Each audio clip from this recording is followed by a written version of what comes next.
नमस्कार बच्चों, आइए हम लोग क्लास 5th के चैप्टर 11 जिसका नाम है दो चिड़िया को का एक्सरसाइज एक्सप्लेनेशन करते हैं। ठीक है, तो बच्चों ये चैप्टर को शुरू करने के पहले, इसकी एक्सरसाइज एक्सप्लेन करने के पहले हम लोग थोड़ा सा दो चिड़िया कविता में क्या है और किसने लिखा यह जान लें। तो यह जो कविता है दो चिड़िया, इसको रविंद्रनाथ ठाकुर जी ने लिखा है, जो नोबेल पुरस्कार से सम्मानित जिन्हें किया गया था और जिनके वजह से ये आज हमें नेशनल एंथम जो है जन गण मन मिला है। उन्हीं की देन है आज यहाँ नेशनल एंथम, और इन्हीं की चिड़िया दो चिड़िया यह कविता भी है।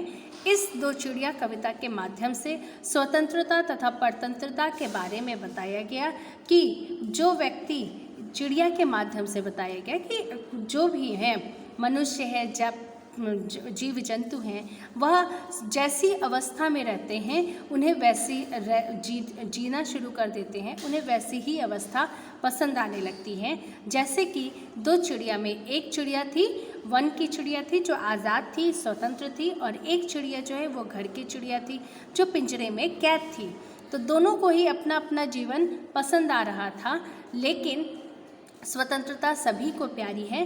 तो घर वाली जो चिड़िया है उसका मन था कि वह भी थोड़ा आज़ाद हो जाए, लेकिन सिर्फ और सिर्फ किस लिए वो घबरा रही थी कि बाहर जाके उसको भटकना ना पड़ जाए, इसलिए वह परतंत्रता को स्वीकार कर ले रही थी। ठीक है, तो अब हम लोग इस चैप्टर की एक्सरसाइज में आ जाते हैं बच्चों। इस चैप्टर की एक्सरसाइज में सबसे पहले हम लोग क्या करेंगे, सबसे पहले हमारे पास है क्या, यहाँ पर हमारा शब्दार्थ है।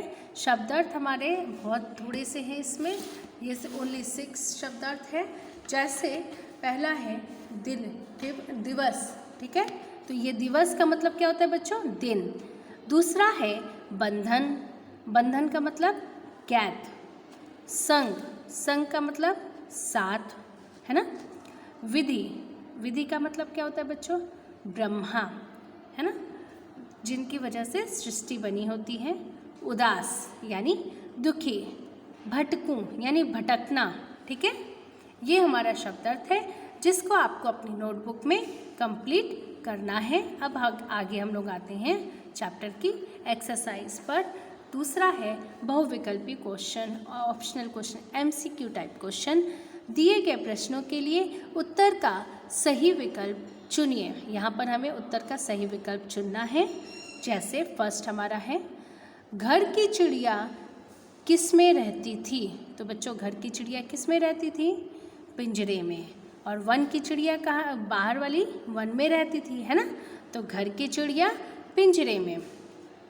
वन की चिड़िया ने घर की चिड़िया को क्या शिक्षा दी थी, वन की चिड़िया ने घर की चिड़िया को शिक्षा दी थी कि वन में उड़ने की। ठीक है, कि स्वतंत्र होकर, आज़ाद होकर वन में उड़ें। इस कविता के कवि का नाम क्या था। इस कविता के कवि का नाम रविंद्रनाथ ठाकुर था, या रविंद्रनाथ टैगोर भी हम बोल सकते हैं, ठाकुर की जगह हम टैगोर लगा सकते हैं। तो रविंद्रनाथ ठाकुर इस कविता के कवि का नाम था। अब दूसरा आता है इस चैप्टर की भाषा की बात, यानी व्याकरण पोर्शन। इसमें सबसे पहला है हमारा पर्यायवाची शब्द, है ना। पर्यायवाची शब्द हम पहले भी बहुत सारे शब्दों को पढ़ चुके हैं। हो सकता है कुछ शब्द रिपीट भी हो रहे हों बार बार हर चैप्टर में, लेकिन यह जो है अच्छी बात है, आपका ये कॉन्सेप्ट और अच्छे से क्लियर होगा। तो बच्चों इसको हमेशा याद रखो कि पर्यायवाची शब्द आपको हमेशा रट के रखना है, क्योंकि ये आपका हमेशा काम आता है। तो यहाँ पर देखते हैं, जैसे है संग, संग का मतलब साथ होता है, क्या, साथ। उदास, निराश।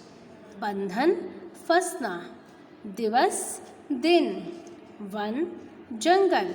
घर, ग्रह। तो यह इसका समानार्थी शब्द है। समानार्थी शब्द का मतलब क्या होता है, समान अर्थ, जिसके अर्थ में कोई परिवर्तन ना हो, सेम हो, उसी को कहा जाता है समानार्थी शब्द। नेक्स्ट है विलोम शब्द। अब बच्चों विलोम शब्द क्या है, अपोजिट वर्ड्स है, यानी बिल्कुल उससे अपोजिट, है ना। समानार्थी का मतलब उसी के समान अर्थ वाला, और विलोम का मतलब क्या होता है, उसके बिल्कुल अपोजिट।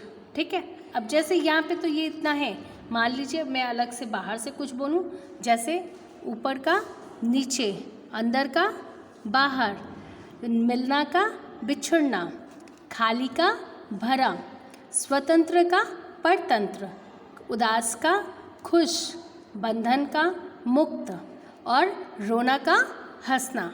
तो ये इस प्रकार से हमारा विलोम शब्द है। अब इसके बाद हम लोग आ जाते हैं हमारा नीचे दिए गए शब्दों का वर्ण विच्छेद कीजिए। वर्ण विच्छेद पहला है भटकू, तो भ प्लस अ साउंड आता है अ, टा प्लस आ, कू। अब यहाँ पे देखो दो मात्रा है बच्चों, ठीक है, दो मात्रा है, तो यहाँ पे कैसे करना है, ये दो तरह से वर्ण विच्छेद हम कर सकते हैं। कू का प्लस बड़ा ऊ और ऊपर ये चंद्रबिंदी लगा सकते हैं, और इसके अलावा भी प्लस आ और उसके ऊपर भी चंद्रबिंदी, अलग से उसमें चंद्रबिंदी हम लगा सकते हैं। दोनों तरह से हमारा वर्ण विच्छेद सही होता है, लेकिन यहाँ पे मैंने आपको सिर्फ ये ऊ के ऊपर चंद्रबिंदी, मतलब ये दोनों मात्रा एक साथ यहाँ पर आपको दिखाई है, ठीक है। दूसरा है दिवस, द दी, तो दी छोटी की मात्रा है, द प्लस छोटी ई, व प्लस अ, सा प्लस छोटा आ, दिवस। चिड़िया, चा प्लस छोटी ची, ड़ी, ड़ा प्लस छोटी ई, या प्लस बड़ा आ, चिड़िया। नेक्स्ट है पिंजरा। अब इन दोनों में भी अंतर है, यहाँ पे अंतर सिर्फ मात्रा होने की वजह से है। पी ई न, मतलब ये इतने पोर्शन का वर्ण विच्छेद है। पिन, तो पी ई न, ज प्लस आ, रे, पिंजरे, ठीक है। वन सो इजी है, व प्लस आ प्लस ना प्लस आ।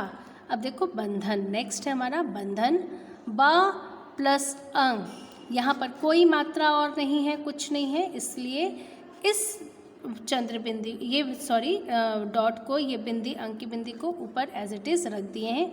फिर बन, फिर ध प्लस अ, ना प्लस आ।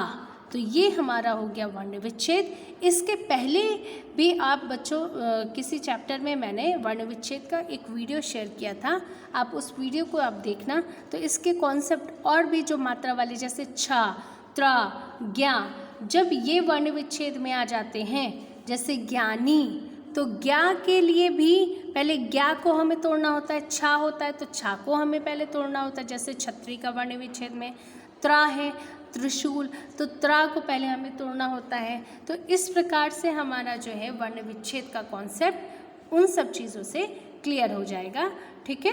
धन्यवाद बच्चों, आशा करती हूँ आपको अच्छे से समझ में आया होगा, और आप ध्यान से पढ़ना, खुश रहना।